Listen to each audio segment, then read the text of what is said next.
बोलिए वृंदावन बिहारी लाल की जय। आज हम आपका हमारे इस YouTube चैनल में स्वागत करते हैं और आज हम आपके लिए लाए हैं ऋषि पंचमी व्रत की विधि और व्रत कथा। आप बड़े मन भाव से इसे श्रवण करें और जिस समय आप पूजन करते हैं उस दौरान भी इस कथा का आप श्रवण कर सकते हैं, और यह व्रत ना भी करें तो भी इस व्रत की कथा को आप अवश्य श्रवण करें, इसका भी बड़ा फल आपको प्राप्त होगा। यह व्रत जो है भादो मास की शुक्ल पक्ष की पंचमी तिथि को किया जाता है।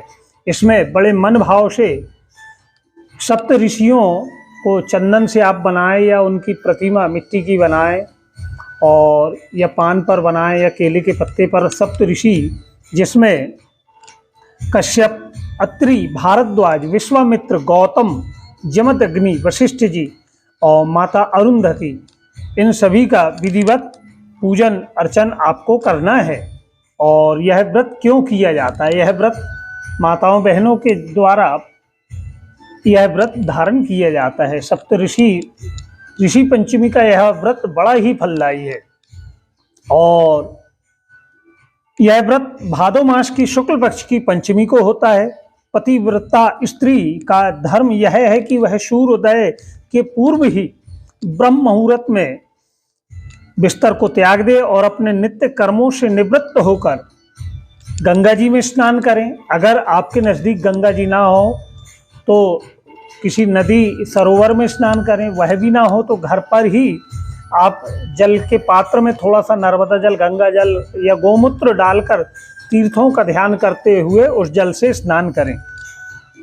जब स्नान के पश्चात शुद्ध साफ स्वच्छ वस्त्रों को ध्यान कर मन में संकल्प लें, निश्चय करें कि आज मैं ऋषि पंचमी व्रत को धारण कर रही हूँ। बड़े भक्ति भाव से पंचामृत बनाएं तथा सप्त ऋषियों का उस पंचामृत से सर्वप्रथम स्नान कराएं।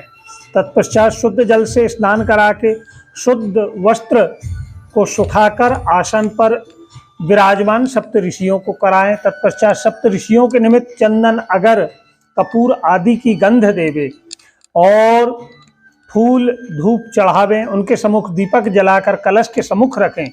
ऋषिवर को नवीन वस्त्र, जनेऊ समर्पित करें। उत्तम मिष्ठान और फल का भोग लगावे, अर्घ दे एवं सप्त ऋषियों का ध्यान हृदय में धारण कर हाथ जोड़कर उनसे आप प्रार्थना करें कि हे सप्त ऋषिवरों, हे माता, आप मुझ पर कृपा करें और मेरे द्वारा निवेदित इस पूजन को आप अंगीकार करें और शेष दिवस भगवान का कीर्ति का गान करें। इस दिन कुछ भी ना खाएं, व्रत रखें।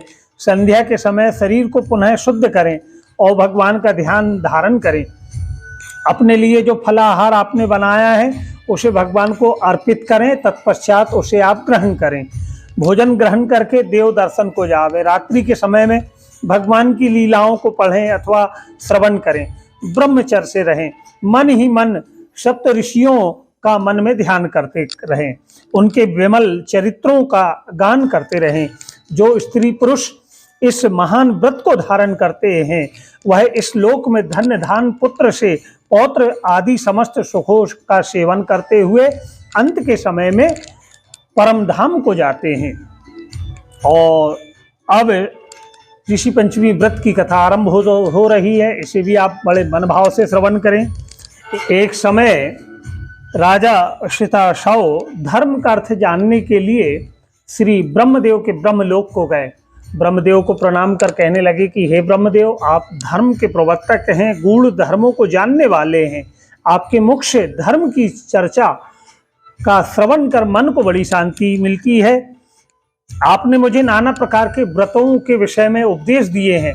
अब मैं आज आपके मुखारविंद से उस श्रेष्ठ व्रत को सुनने की अभिलाषा रखता हूँ जिसके करने से प्राणी के समस्त पाप नष्ट हो जाते हैं।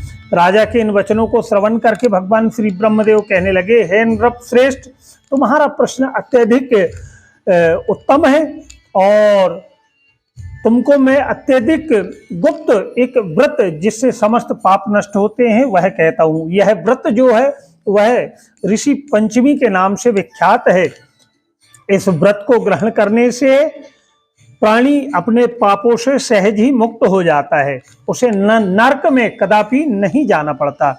इस व्रत की एक प्राचीन इतिहास है, वह मैं तुमसे कहता हूँ, इसे तुम ध्यानपूर्वक श्रवण करो। विदर्भ देश में उतंक नामक ब्राह्मण अपनी पतिव्रता पत्नी के साथ निवास किया करते थे। उस ब्राह्मण दंपत्ति के एक पुत्र और एक पुत्री थी। उनके पुत्र का नाम सुभूषण था और सुभूषण बहुत ही कुशग्र और तीक्ष्ण बुद्धि वाला था। उसने अल्पकाल में ही चारों वेदों को पढ़ लिया था।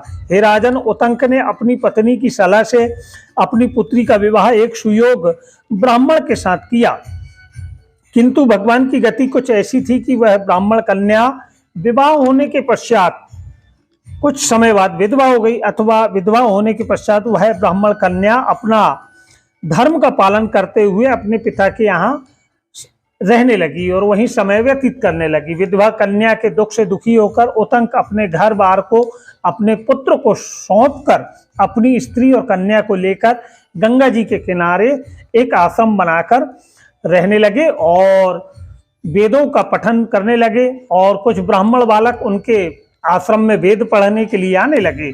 कन्या अपना धर्म का पालन करती हुई अपना समय व्यतीत कर रही थी। वह नित्य प्रति मन लगाकर माता पिता की सेवा करती। एक दिन समस्त कार्यों से थककर वह एक शिला पर आराम करने के लिए वहीं लेट गई। थकान के कारण उसे अपने शरीर की सुध न रही। भगवान की गति से अर्धरात्रि के समय या के अचानक उसके शरीर में कीड़े उत्पन्न हो गए। शिष्यों ने जब उसे वस्त्रहीन कन्या के शरीर पर कीड़े को देखा तो उन्होंने जाकर अपनी गुरु माता को बतलाया।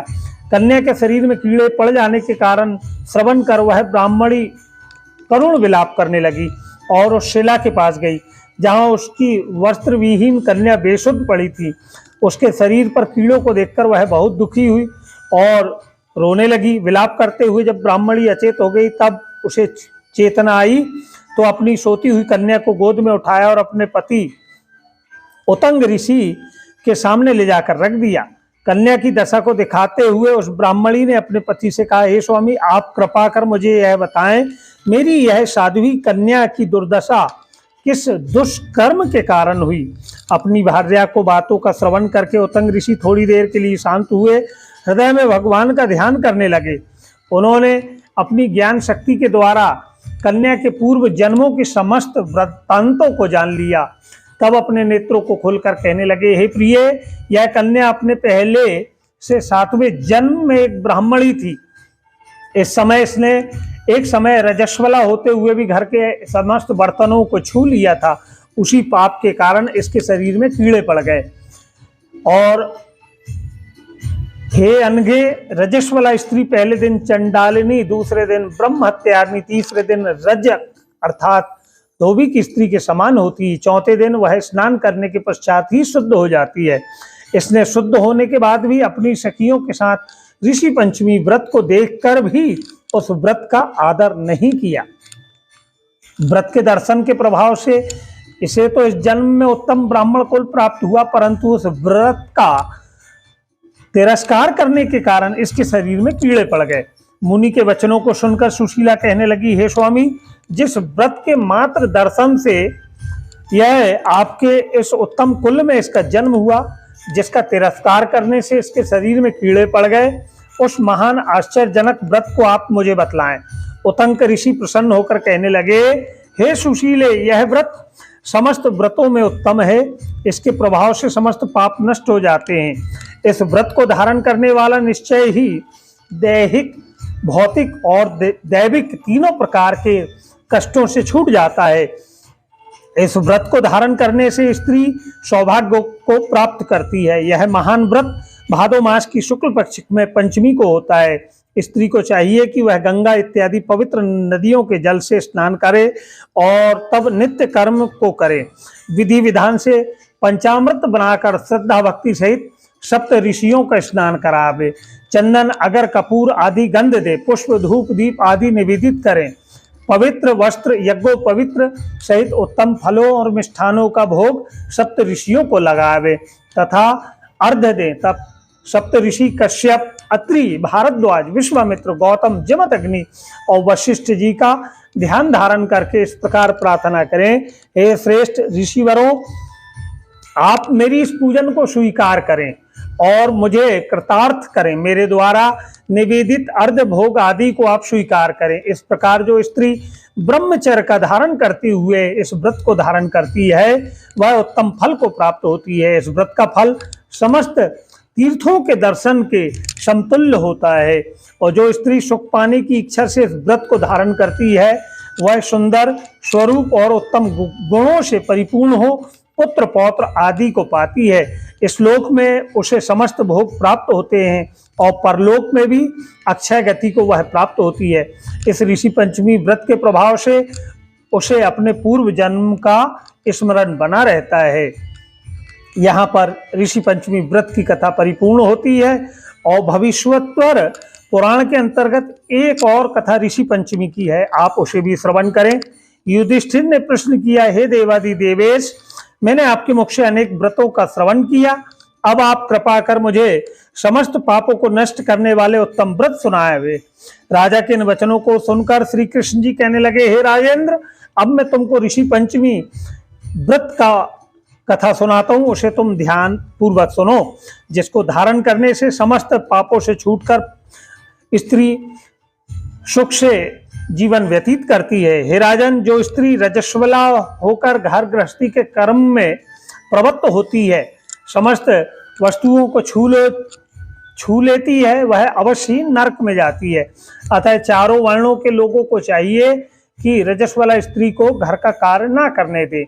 हे नृपति, पूर्व समय में वृत्तासुर का वध करने के कारण इंद्र को ब्रह्म हत्या का महान पाप लगा। तब ब्रह्मा जी ने कृपा कर इंद्र के उस पाप को 4 स्थानों पर बांट दिया। पहला अग्नि की ज्वाला में, दूसरा नदियों के बरसाती जल में, तीसरा पर्वतों में और चौथा स्त्री की रज में। उसी पाप के कारण रजस्वला स्त्री पहले दिन चंडालिनी, दूसरे दिन ब्रह्म हत्यारिणी, तीसरे दिन रजक और चौथे दिन शुद्ध होती है। उस रजस्वला धर्म में जाने या अनजाने में उससे जो पाप हो जाते हैं उसी की शुद्धि के लिए यह ऋषि पंचमी व्रत किया जाता है। और यह व्रत समान रूप से चारों वर्णों के लिए, चारों वर्णों की स्त्रियों को अवश्य करना चाहिए। इस विषय में एक प्राचीन कथा है। सतयुग में विदर्भ नगरी में शयोनजित नामक राजा हुए। वे प्रजा को पुत्रवत पालन करते थे, उनके आचरण ऋषि के समान थे। उनके राज्य में समस्त वेदों का ज्ञाता, समस्त जीवों का उपकार करने वाले सुमित्र नामक एक कृषक ब्राह्मण निवास करता था। उसकी स्त्री जयश्री पतिव्रता थी। उस ब्राह्मण के अनेक नौकर चाकर थे। एक समय वर्षा काल में जब वह साध्वी खेती के काम में लगी हुई थी तब वह रजस्वला हो गई। हे राजन, उसे अपने रजस्वला होने का एहसास नहीं हुआ और एहसास हो गया, लेकिन फिर भी वह घर बार के कार्य में लगी रही। उसने गृहस्थी के बर्तन आदि सभी को स्पर्श कर लिया। कुछ समय पश्चात वह दोनों स्त्री पुरुष अपने आयु भोग कर मृत्यु को प्राप्त हुए। जयश्री अपने ऋतु दोष के कारण कुतिया बनी और सुमित्र को रजस्वला स्त्री के संपर्क में रहने के कारण बैल की योनि प्राप्त हुई। क्योंकि ऋतु दोष के अतिरिक्त इन दोनों का और कोई अपराध नहीं था, इस कारण उन दोनों को अपने पूर्व जन्मों का समस्त विवरण याद रहा। वे दोनों कुतिया और बैल के रूप में रहकर अपने पुत्र सुमित के यहाँ ही पलने लगे। सुमित्र बड़ा धर्मात्मा था, अतिथि का पूर्ण सत्कार किया करता था। अपने पिता के श्राद्ध के दिन उसने अपने घर पर ब्राह्मणों को जिमाने के लिए, भोजन के लिए नाना प्रकार के भोजन बनाए। उसकी स्त्री किसी काम से बाहर गई थी कि तभी एक सर्प ने आकर रसोई के बर्तन में विष उगल दिया। सुमित्र की माँ, जो कुतिया के रूप में दरवाजे पर बैठी हुई थी, वह देख रही थी। अतः उसने अपने पुत्र को ब्रह्म हत्या के पाप से बचाने की इच्छा से उस बर्तन का जाकर स्पर्श कर दिया। उसमें रखे हुए जो भोज्य सामग्री थी उसे जूठा कर दी। सुमित की पत्नी ने कुतिया का यह कृत्य देखकर उससे नहीं सहा गया और उसने चूल्हे में जलती हुई लकड़ी से ही उसे इतना बहुत मारा। और उस दिन उस कुतिया को उसने कुछ भोजन भी नहीं दिया क्योंकि उसे बड़ा क्रोध था। तब रात्रि के समय भूख से व्याकुल होकर वह कुतिया अपने पूर्व पति जो बैल के रूप में थे उनके पास आई और कहने लगी, आज मैं भूख से मरी जा रही हूँ। वैसे तो मुझे रोज ही मेरा पुत्र कुछ ना कुछ खाने को देता था, मगर आज उसने भी कुछ नहीं दिया। मैंने सांप के विष वाले खीर के बर्तन को ब्रह्म हत्या के भय से छूकर भ्रष्ट कर दिया। इस पर बहू ने मुझे बहुत मारा और खाने को भी नहीं दिया। तब बैल ने कहा, हे बद्रे, तेरे ही पापों के कारण मैं भी इस बैल की योनि में पड़ा हूँ। भोजा ढोते ढोते मेरी भी कमर टूट गई। आज मुझे भी दिन भर खेत में काम करना पड़ा और मेरे पुत्र ने मुझे आज भोजन नहीं दिया और मुझे कष्ट देकर आज वह जो यह है श्राद्ध कर रहा है या भोजन ब्राह्मणों को करा रहा है, इसका क्या फल मिलेगा। अपने माता पिता की इन बातों को उसके पुत्र ने वहीं उस गौशाला के पास खड़ा था, उसने सब सुन लिया। उसको बड़ा दुख हुआ। वह वन में चला गया। वन में जाकर ऋषियों से पूछा, हे ऋषिवर, मेरे माता पिता किन कर्मों के कारण इस बैल और कुतिया की योनि में है, उन्हें किस प्रकार छुटकारा मिलेगा। तब सुमित के वचनों को श्रवण कर सर्व तपा नामक ऋषि ने उत्तर दिया कि पूर्व जन्म में तुम्हारी माता ने अपने उच्च खंड स्वभाव के कारण रजस्वला होते हुए भी घर गृहस्थी के समस्त वस्तुओं को स्पर्श किया और तुम्हारे पिता ने उसका स्पर्श किया। इसी कारण वे कुतिया और बैल की योनि में है। अगर तुम उनकी मुक्ति के लिए ऋषि पंचमी व्रत को धारण करो और भादो मास की शुक्ल पक्ष को जब पंचमी आवे तब दातून आदि करके मध्याह्न में नदी के पवित्र जल में स्नान करो। नवीन वस्त्रों को धारण कर अरुंधति सहित सप्त ऋषियों का पूजन करो। श्री कृष्ण जी कहने लगे, हे राजन, सर्व तपा ऋषि के इन वचनों को श्रवण कर सुमित अपने घर को लौट आया और ऋषि पंचमी का बड़े भक्ति भाव से अपनी स्त्री सहित व्रत किया और उस व्रत का पुण्य अपने माता पिता को दान कर दिया और इस व्रत के प्रभाव से उसके माता पिता दोनों पशु योनि से स्वर्ग को चले गए। हे राजन, इस व्रत को करने के लिए अनेक उत्तम फल प्राप्त होते हैं। समस्त तीर्थ यात्राओं में, समस्त व्रतों में, समस्त दानों में जितने भी फल प्राप्त हैं वह सभी का सभी केवल अकेले ऋषि पंचमी से ही प्राप्त हो जाते हैं। जो स्त्री इसे धारण करती है वह समस्त सुखों को भोग पाती है। यह व्रत समस्त ऐश्वर्यों को देने वाला है और स्त्रियों को समस्त पापों के नष्ट को करता है। इस व्रत की कथा पढ़ने तथा सुनने मात्र से ही पाप भस्मीभूत हो जाते हैं। इति श्री ऋषि पंचमी व्रत कथा परिपूर्ण। और हमारा आपसे आग्रह है कि 19 तारीख को ऋषि पंचमी व्रत दोपहर मध्याह्न के समय में पंचमी तिथि है, या फिर आप 20 तारीख बुधवार को भी 10:16 तक भी पंचमी तिथि उदय तिथि में है। तो आप दोनों तिथि में आप इस व्रत को बड़े मन भाव से धारण करें। बोलिए वृंदावन बिहारी लाल की जय।